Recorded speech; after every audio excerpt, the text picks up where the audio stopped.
بسم اللہ الرحمن الرحیم۔ سامعین محترم، السلام علیکم ورحمۃ اللہ وبرکاتہ۔ پیش پروگرام راہ عمل۔ اللہم صلی علی محمد وعلی آل محمد کما صلیت علی ابراہیم وعلی آل ابراہیم انک حمید مجید۔ اللہم بارک علی محمد وعلی آل محمد کما بارکت علی ابراہیم وعلی آل ابراہیم انک حمید مجید۔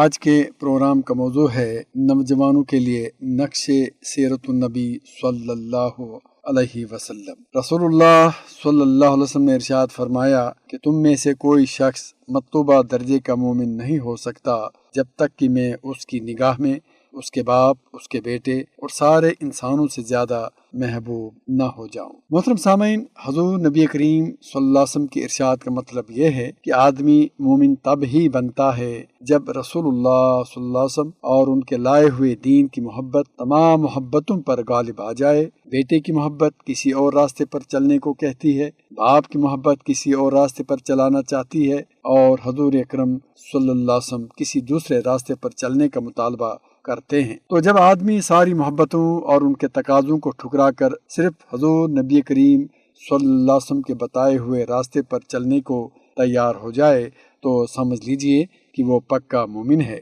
محب رسول ہے۔ ایسا ہی آدمی اسلام کو درکار ہے، اور ایسے ہی آدمی دنیا کی تاریخ بناتے ہیں۔ کچا ایمان بیوی، بچوں اور باپ اور بھائی کی محبتوں پر کینچی کہاں چلا سکتا ہے؟ حضرت عبداللہ بن عمرو رضی اللہ تعالیٰ عنہ سے روایت ہے کہ فرمایا رسول اللہ صلی اللہ علیہ وسلم نے کہ کوئی شخص مطلوبہ درجے کا مومن نہیں ہو سکتا جب تک اس کا ارادہ، اس کے نفس کا میلان میری لائی ہوئی ہدایت کے تابع نہیں ہو جاتا۔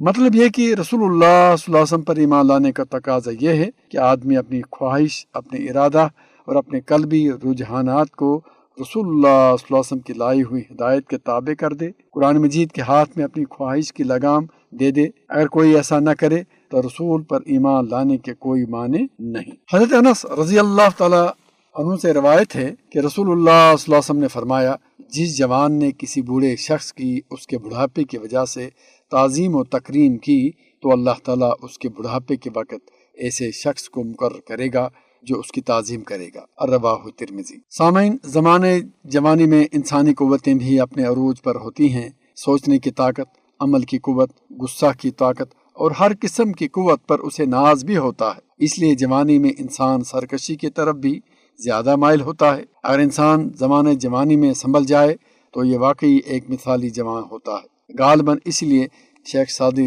علیہ رحمۃ اللہ نے فرمایا، در جوانی توبہ کردن شیوے پیغمبری، جوانی میں پرہیزگاری کی زندگی گزارنا پیغمبروں کا طریقہ ہے اور واقعی بہت بڑا کمال ہے۔ رسول اللہ صلی اللہ علیہ وسلم کو اور بہت سے کمالات میں سے ایک کمال اللہ تعالیٰ نے یہ بھی عطا فرمایا تھا کہ جوانی ہی میں آپ علیہ الصلوۃ والسلام نے اپنی صلاحیتوں اور خوبیوں کا لوگوں سے اعتراف کروا لیا۔ نبوت ملنے سے پہلے آپ صلی اللہ علیہ وسلم 40 سال تک کی جوانی کی زندگی اپنی قوم میں گزار چکے تھے۔ اس زندگی کی پوری تصویر اور اس کا ہر رخ آج تک محفوظ ہے۔ یہ 40 سالہ زندگی سچائی، دیانت اور خدمت خلق جیسے اعلیٰ اوصاف سے بھرپور ہے، جس کی بنا پر آپ صلی اللہ علیہ وسلم کو دشمنوں نے بھی صادق اور امین کے لقب سے پکارا۔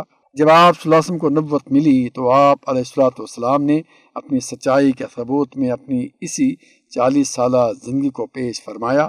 آپ صلی اللہ علیہ وسلم کی جان کے دشمن، آپ صلی اللہ علیہ وسلم کے دین اور دعوت کے دشمن کو بھی اس بات کی ہمت نہ ہو سکی کہ آپ صلی اللہ علیہ وسلم کی سابقہ زندگی پر انگلی اٹھا سکے۔ رحمت اللہ عالمین صلی اللہ علیہ وسلم کا بہت بڑا معجزہ آپ علیہ الصلوۃ والسلام کی جوانی کی حالت میں پاکیزہ زندگی ہے۔ ایسی صاف ستھری اور اخلاق سے آراستہ زندگی جس کے دوست و دشمن سب ہی معترف ہیں۔ آپ صلی اللہ علیہ وسلم کے چاچا ابو طالب کے الفاظ ہیں کہ میں نے اپنے بھتیجے کو کبھی جھوٹ بولتے نہیں سنا اور اسے کبھی گلیوں میں لڑکوں کے ساتھ کھیلتے ہوئے نہیں دیکھا۔ آج ہمارے معاشرے میں نوجوان کے سب سے زیادہ عیب اس کے رشتہ داروں کو معلوم ہوتے ہیں، اس لیے معاشرے کے بزرگ آج کے نوجوان پر کوئی ذمہ ڈالنے سے گریز کرتے ہوئے نظر آتے ہیں۔ نبی کریم صلی اللہ علیہ وسلم نے اپنی جوانی کے زمانے میں حجر اسود کی تنصیب جیسے ذمہ دارانہ کارنامے انجام دیے۔ جب بارشوں کی وجہ سے سیلاب آیا، کعبہ کا کچھ حصہ گر گیا تو مختلف قبیلوں نے مل کر دوبارہ تعمیر کیا۔ حجر اسود لگانے کا سوال اٹھا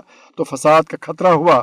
طے ہوا کہ جو سب سے پہلے کل صبح بیت اللہ میں داخل ہو وہ رکھے گا۔ سب نے پہلے پہنچنے کی کوشش کی، لیکن نبی کریم صلی اللہ علیہ وسلم پہلے سے موجود تھے۔ آپ صلی اللہ علیہ وسلم نے بڑی عمدہ تدبیر کے ساتھ حجر اسود رکھوایا، اور ایک بہت بڑا مسئلہ آپ علیہ الصلوۃ والسلام نے نوجوانی میں حل فرمایا۔ جوانی میں آپ صلی اللہ علیہ وسلم محبت اور رحمت کی مثال تھے، کسی کی تکلیف کو دیکھ کر مدد کے لیے تیار ہو جاتے۔ ایک بڑھیا کو دیکھا، بوجھ اٹھائے جا رہی تھی، کمر بوجھ تلے جھکی جا رہی تھی، پتھر دل لوگ ہنس رہے تھے۔ آپ صلی اللہ علیہ وسلم نے آگے بڑھ کر بڑھیا کا بوجھ اپنے کندھے پر رکھا اور لوگوں سے کہا، ایک کمزور بڑھیا کا مذاق اڑانا جوانی کا شیوا نہیں، مردانگی یہ ہے کہ اس کا بوجھ بٹا دو۔ جوانی میں بھی آپ علیہ الصلوۃ والسلام اپنے وقت کا کافی حصہ بوڑھوں، بیماروں اور معذور لوگوں کی دیکھ بھال پر صرف فرماتے تھے، ان کے چھوٹے بڑے کام کرتے۔